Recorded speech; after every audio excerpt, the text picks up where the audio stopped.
Sa mga papunta sa beach o resort ngayong Holy Week break, paalala po ng mga otoridad na huwag lumangoy kung kayo ay nakainom ng alak. Magbabantay rin ang Philippine Coast Guard sa mga tabing dagat para sawayin ang mga turistang lasing. Live mula sa Malay Aklan, may unang balita si Kim Salinas ng GMA Regional TV. Kim?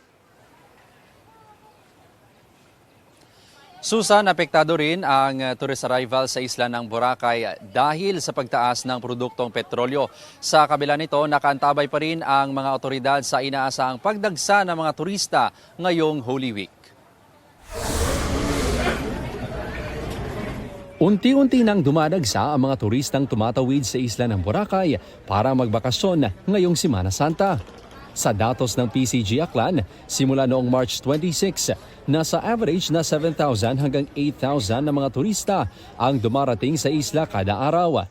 As of March 28, mayroong mahigit 19,000 na turista na dumating sa isla sa loob ng 3 araw ayon sa Malay Tourism.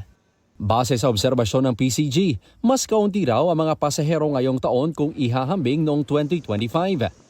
Posible raw na epekto rin ito ng mataas na presyo ng produktong petrolyo. May mga flight na kita nga mga na-cancel man, no? Nga international flight pasulod diri sa Western Visayas. Kaya siguro ang iba naton nga mga biyahe, no? Nag-implement na sang increase sa ilang nga pamasahe. Maliban sa inspeksyon sa mga pantalan, may mahigit 40 PCG personnel na tumututok sa pagbabantay sa water activities sa shoreline ng Boracay. Reminders lang, no, sa aton nga mga turista, kung nakainom, likawan na, no, ang pag-swimming, no. Sa Abril 16, ipapatupad ang taas pasahe sa mga sasakyang pandagat papunta sa Boracay. Mula 50 pesos, gagawin ng 60 pesos ang regular na pamasahe. Habang ang 40 pesos para sa senior citizens, estudyante at PWDs, magiging 45 pesos na. Dahil rin sa pagtaas sa presyo ng produktong petrolyo, posible ayon sa Malay LGU na magtaas rin ang presyo ng ilang bilihin sa isla.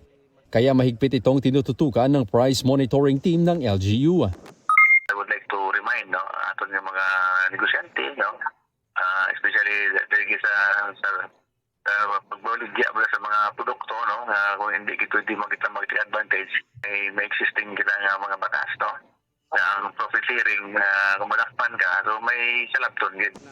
Nakadeploy rin ang ilang personnel ng LGU na naglilinis para mapanatili ang ganda ng isla.